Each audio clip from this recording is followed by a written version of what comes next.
Hey tubes, it's Blazer Project. Well, 5 months ago I made a video, a bit of an update. Well, after that damn virus went around, got me, about half the people at work, along with everything else. Then we had the record-breaking cold, snow, everything it just steamrolled into one big mess. So, needless to say, it sucked. And I mean by sucked as in capital S. So, it's finally nice. The snow is literally melting, which is good. So that's a plus. And I'm out here finally cutting metal. Now I got this metal back before all this happened, and you can see we do have some gravel back here and so on, but there's some holes that need to be filled. That needs a layer of gravel and so on. So we are building ourselves a jaw crusher, and I've got two pieces of C-channel here, which are good. This big box is going to be the center, where the small one is going to be the top and lower. So grab this.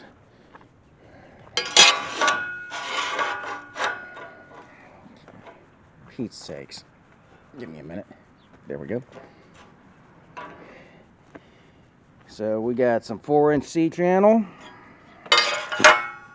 and 6-inch C-channel. So that's going to be more than enough. I have square stock and everything else, plus I got plenty of thick metal, angle iron, the works. And I'm going for a 10 by 6 design. So it's going to be 10 inches wide at the back, but 6 inches as far as like the feed area, which is going to be perfect because then I can make a little sled for it, pull it around on the mower, easily load it up in my truck with my crane, take it out to the property on a trailer, or do whatever I want with it.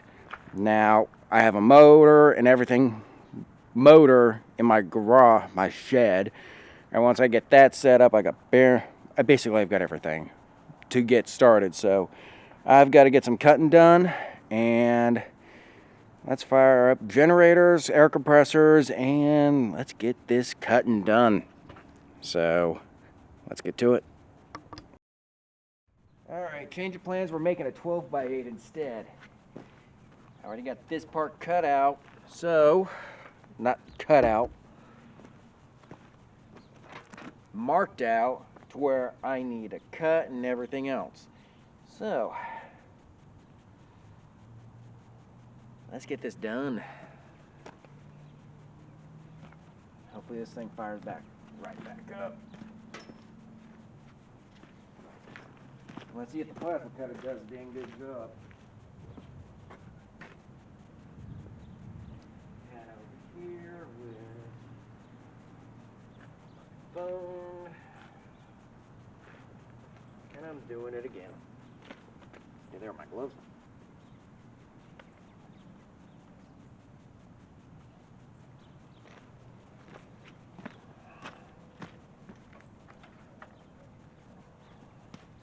Fire in the hole.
I gotta cut the rest of this. So, shut y'all. Bring you back on when we're done. Alright, this is what we got so far. Now I've got these laid out on the sides. These is the 8x-inch sections. They are longer to accommodate the bearings. You'll see those when they get here. Not get here, when we get to them. Along with that side, this is the back side. Now it comes time to weld all this stuff together. So, I got the miller, got the bottle, had a clogged fuel filter on this damn thing. I hate those tiny little fuel filters. You know, the stock ones on anything. So, I ordered a bunch of these off Amazon. One's on there, one's right there. I run dual fuel filters because, trust me, when it comes to generators, you just can't be too sure, especially some of the big ones. The small ones, I leave alone unless I am given no choice or I put an auxiliary larger fuel tank on it. So, there's that. But let's get this box at least tacked together. Because once that's done, I can call it a day for today. Well, just shut down. Got to refuel the generator, put some cleaner in it, but beside that, box is built. Now, yeah, it ain't perfect, but I'm not looking for perfection. I want it to freaking work. I've welded it, tacked it in 3 places on the back side, and also down here at the bottom. I also had to make sure to mark which was which with a paint marker, but for the most part, I can't complain about this. So, next step is the sled that this is going to ride on, and I'll show you the engine we're going to be using. Come this way. And don't worry, that's going to be coming back, but that thing's a priority, because there's a lot of mud to deal with. But, got a Predator, 459 high output, which is going to be more than enough to get the job done. 16 horse basically at full tilt, but with what we're doing, we just need to get it to 300 RPM, and I'm going to be needing to do some calculation with some pulleys, but that's another day. So that's what we got. Next up is the sled, and that's what this thing's for. So, time to call it a day, clean up, and take a breather. But did some good progress. Alright. We got the box built. It's not perfect. We still got to straighten the sides out, but it's tacked together to where we get the sled built. I can put it on there, spread them apart, and everything else. This is square stock I got. 10 foot long, ought to be more than enough. Now, when we're building this sled, we got to take into effect that this back piece is just one piece. The part that goes lengthwise, that's the long one, because it's got to contain the engine and everything else. But for the first part, we're going to cut that. I've got my angle grinder along with a square and so forth. So I'm going to do some measuring, get the tripod set up, and start going to town.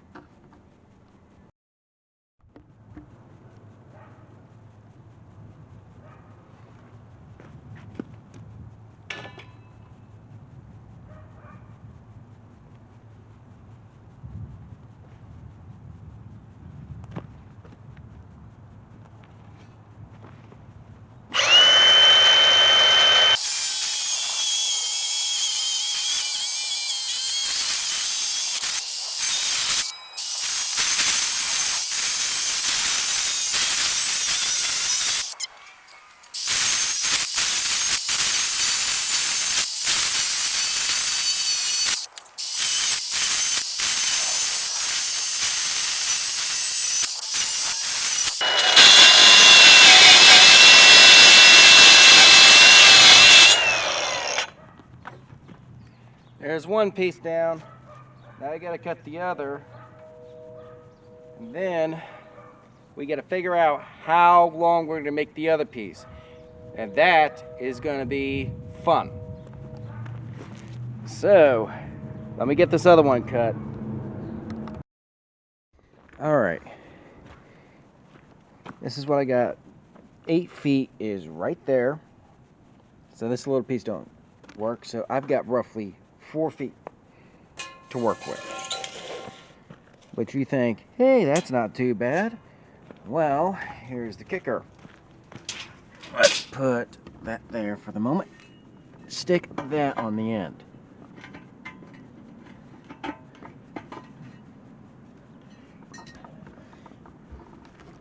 Then at 4 feet,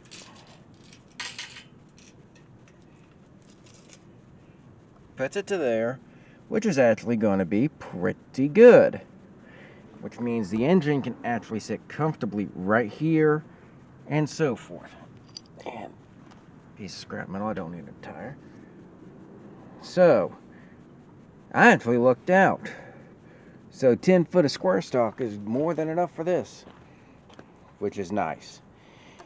And at the end of the video, I'll be throwing up measurements of what all I have cut as far as things go, so you guys can make your own if you want to. But now I've got to make the sled, which is the most important part, because this is what I've got to weld together strong in order to put the box on, spread the center apart to where when I go to weld it, it stays in place and is almost as square as it can get. So, 2 4-foot sections coming up. Thank goodness I've got the Sawzall, but I'm probably just going to fire up the cutting torch and do it that way. That way I don't have everything just hopping around and skipping around. So, back to cutting it is, and then welding everything together. Alright, so I mismeasured. Still managed to get it 4 feet, but I goofed, and, well, thankfully I can re-weld it back together, but looks like you're going to need an 11-foot stick if you're going to make this one. But more to the point, you see how those are going in on each other? I'm going to have to get a scissor jack or something. Yeah, I got a bottle jack in there actually. Stick between there and push those out to where I can weld them to the metal, and then I can just freaking burn away. Because I already got the back part tacked in place and so forth. But this is what I wanted, because I knew these were going to go in on each other, but can't complain, especially when I'm doing this in my backyard. So let's see if I can find that bottle jack and stick it in between here. Get these spread to where one side can get taken care of and then the other can be welded in place. And then I can just tack it in several locations and then just go to town. And hopefully my other tacks hold. Well, only one way to find out. Let's get to it. Okay, made a bit of a goof, so broke the welds over here, ground them off, gonna weld it on the bottom and just start burning it in. It ain't gonna be pretty or perfect, but it's gonna work.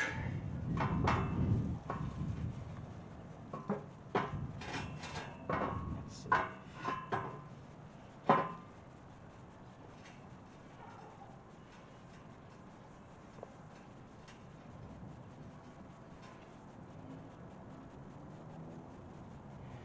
Alright. Gotta tack this side in, then move to the other side. And if all goes according to plan, I'll be burning a lot of weld. And using gas. Joy, wish me luck. Well, here's what I got done so far. bottoms are welded. Still got some spots over here to weld. I also got to finish up welding over here, but the bottom and that side. I still haven't gotten the back. There's still a lot more to weld, but unfortunately, welder's been getting a little warm. Did trip the safety on it, and also been popping the breakers on the generator, but that's to be expected when you've been running it non-stop. And I'm at a good stopping spot, so I'm gonna call it there for now. Now I probably got about another day or two of welding on this thing to get it fully solid, and then we're going to be working on the wear plates and the back plate. Now for that, I've got plenty of this steel in different strips and sections. And behind this, you see here, I got this stuff. I can easily put some wheels on, which I need to go to Arc City to get. But for the most part, I can't complain. I mean, the base and everything else is done. Once I put the wheels on, it's going to be a lot easier to move and so forth, which will be nice. And then I can put the motor on and everything else. So, Rock Crusher build part 1, the frame and the back box, complete. Pretty much, it's almost complete on that end. So, can't complain. Still going to get it back on the Blazer, but I need more square stock and so forth. So, like, subscribe, comment. The photos that are coming up at the end, they're going to be showing the measurements. That way, if you want to build one to your own specifications with the motor and everything, go right on ahead. But do know, I'm building this on my own. Don't do what I do, and it's you. So, in other words, be careful. Use at your own discretion, and I'll catch you guys later. Peace.